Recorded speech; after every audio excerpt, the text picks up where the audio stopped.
a look at the CSGO market in 2016 and compared it to the market now. I really want to watch that. Hi, I'm Water. In this video, we're going to be going over the CSGO market, but actually in 2016, as it is pretty mind-blowing when you go ahead and look at some of these items and the transformations which they've gone through throughout the years. If you played CSGO back in 2015 or 2016, you know that it's gone through a bunch of different changes, including the market, skins, and how everything works all together, which is what we are going to go over in this video. We're going to take a look at the market in February 2016, which is essentially before all the market holds and when Steam Mobile really got enforced. That happened literally a few weeks later in March. Interesting. I remember that night, chat. Security and trading update, the mother-sucking trade hold. Oh my god, what a night. That was crazy.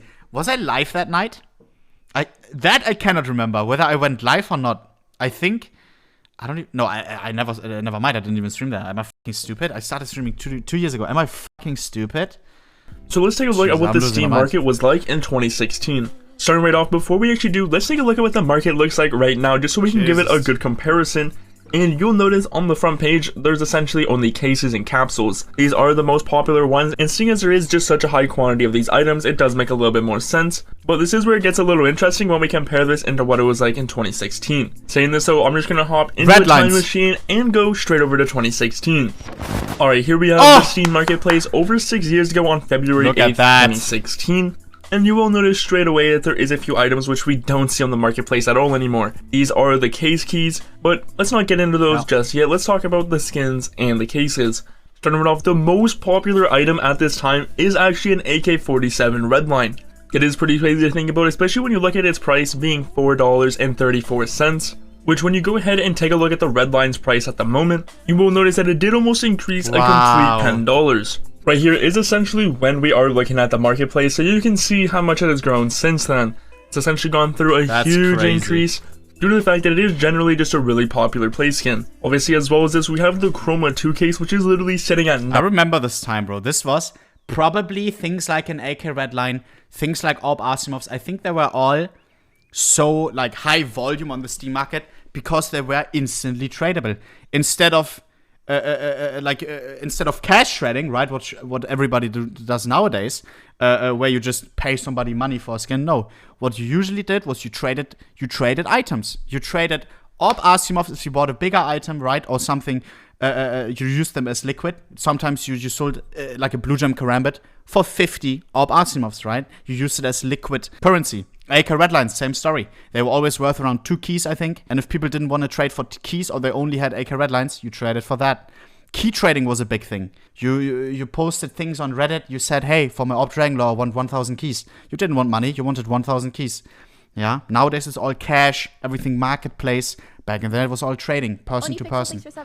And as well, I think because of gambling, you see things like AWP Asimov, probably here as well, high volume, because those were all max bets. If you remember that, a max bet skin was always the maximum amount that you could bet on CSGO Lounge as one skin. It was the perfect amount. It was the max bet skin. AWP Asimovs, there were some other knives like Gut Knife, Safari Mesh. Those were all max bets. They were all around, I think, 21 keys back in the day.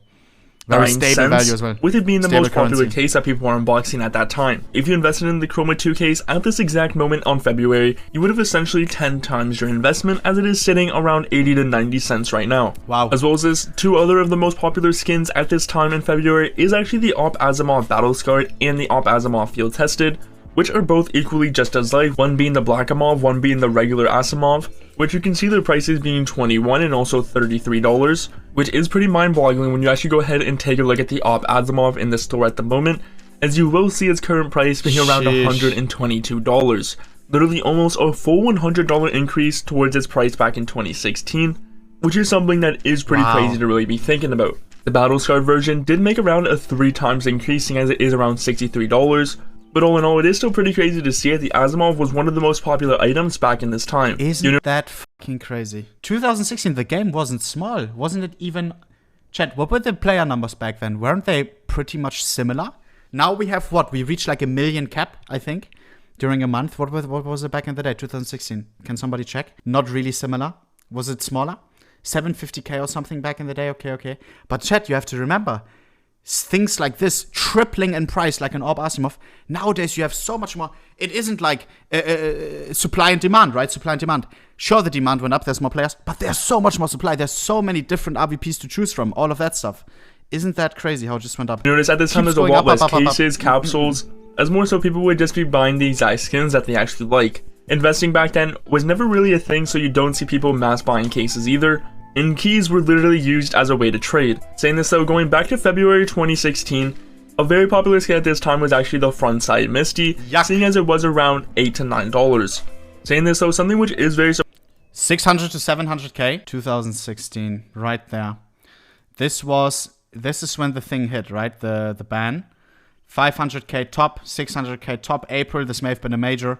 850k. Interesting. surprising when it does come into the Frontside Misty is the fact that it has barely changed at all. You take a look at something like the Asimov, which gained over $100 throughout the years, and you compare to something like the Frontside Misty, which literally only changed a few cents.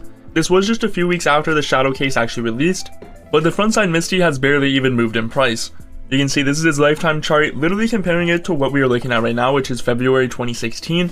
You will see it's around sitting at the same price, being $12 at the moment. There's many reasons for this happening, but the main one is really just there's better AKs that continually get released.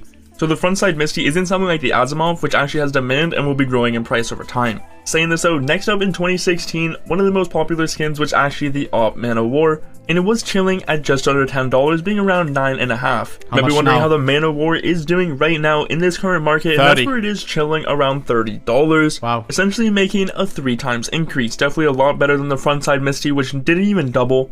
Saying this so it literally wouldn't be 2016 without looking at the M4A1S iconic Hyper Beast, which was one of the most hyped play skins at this time. At the time, everyone... This skin means so much to me, so much.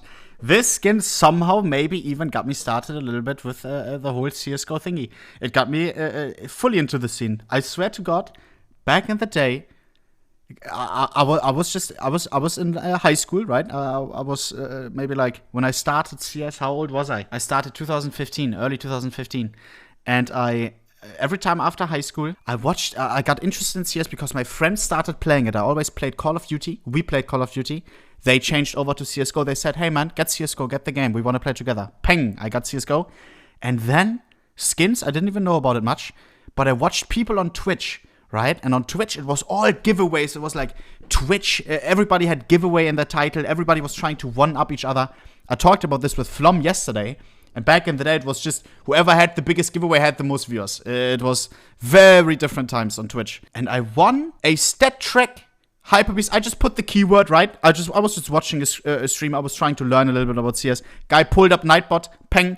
I put in the keyword stat track, field tested, M4A1S Hyper Beast. All well won. I'm unsure what condition it was. And it was worth around $40. And that got me really started in CSGO skins. I'm not even kidding. I gambled it away on CSGO Double, if I'm not mistaken. And then I rebought a Flip Knife Knight on OP skins. I think I ended up gambling that away as well.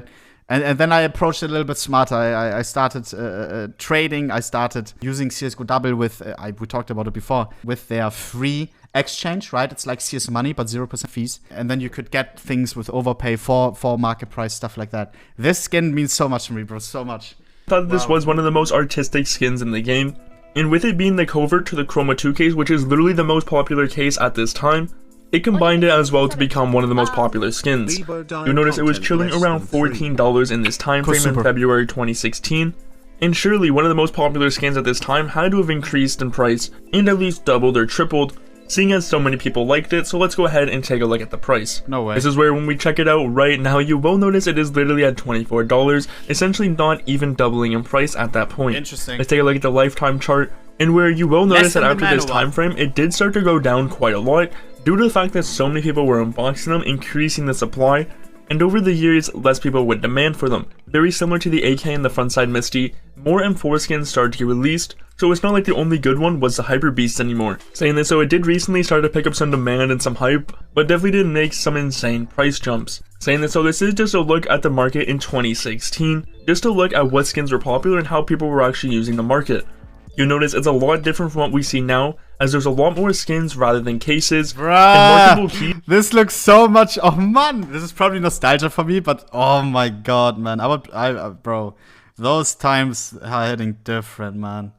Look at this now, all cases, everybody getting it twisted. Oh man, Bruder. These are right there at the top, which essentially don't get sold at all anymore. Back then, people were literally trading and selling skins using keys.